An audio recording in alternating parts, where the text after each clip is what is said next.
You can't be weighed down by those heavy cups. You can't be weighed down by those things that we have emotionally attached to, that we have convinced ourselves we can't function without.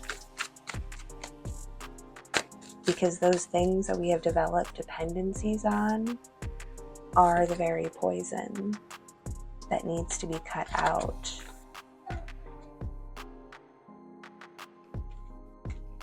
Not even contained, not even controlled, just cut out. Edit. Today, the Seven of Pentacles tells us to edit.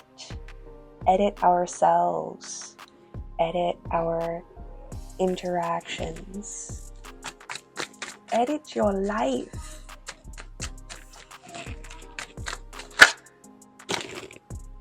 Because you're in control.